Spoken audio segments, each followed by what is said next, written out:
you may have heard about a lot of controversy around food sensitivity or food intolerance testing, or food allergy. What we're talking about here is not food allergy. We're talking about food sensitivity, which is not the same as food allergy. There are a lot of ways of testing for food sensitivity, and a lot of them are very inaccurate and aren't reproducible. But the testing that I use, MRT or mediator release test, is the best that you can actually do, the best possible food sensitivity testing that you do.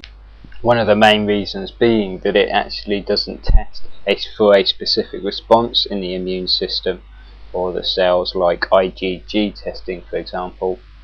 What it actually tests is whether or not there's a reaction taking place in the immune system, full stop, rather than a specific reaction, because there's about 10 or 11 different types of reactions that can take place in the immune system or even at a cellular level. And so this is actually measuring whether there's a reaction taking place, and that's where it's very, very different to most other forms of testing, which are either unreliable or cannot be repeated, which is a key area when it comes to science.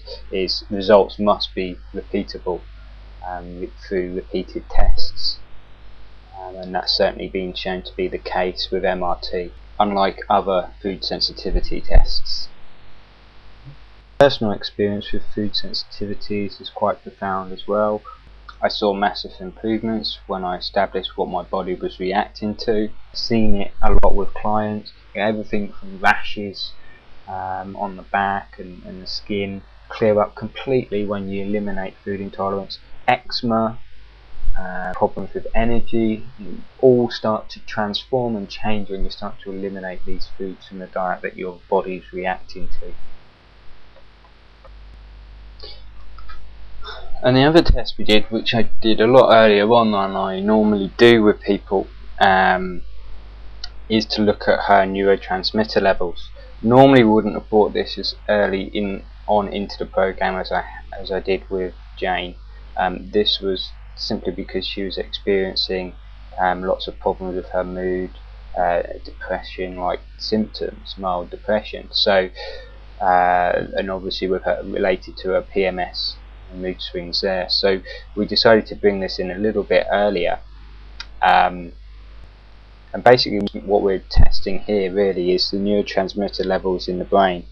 And these are essentially the hormones of the brain that allow the brain to function properly. And when there's imbalances and deficiencies here, can cause all manner of problems. We can see on this a list of some of the main roles that each of the neurotransmitters play. So, some of the main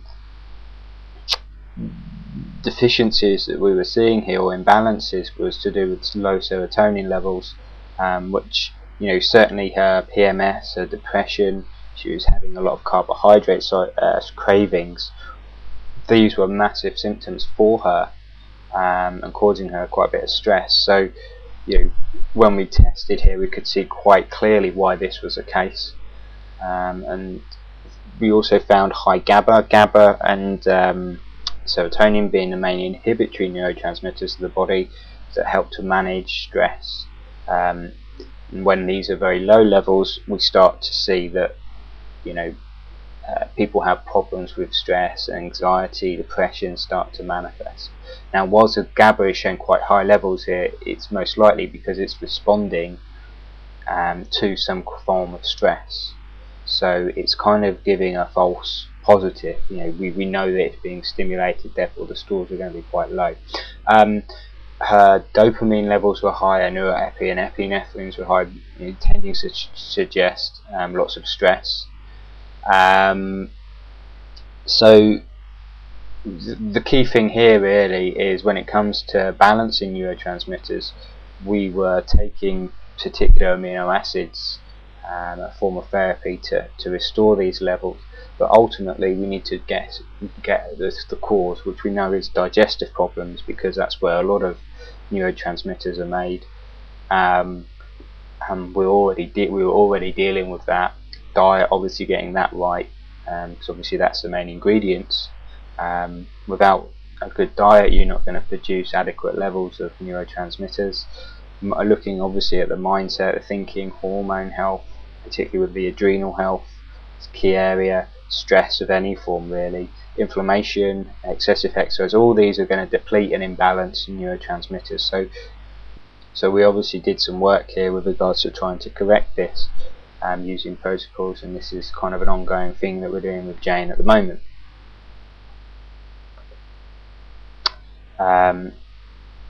Just wanted to quickly show you a retest on one of Jane's tests with regards to the hair minerals and toxicity, just to demonstrate my point about how, although she was showing very low levels when we originally tested of the metals, we can see here that she's starting to excrete some. So this was a great sign, because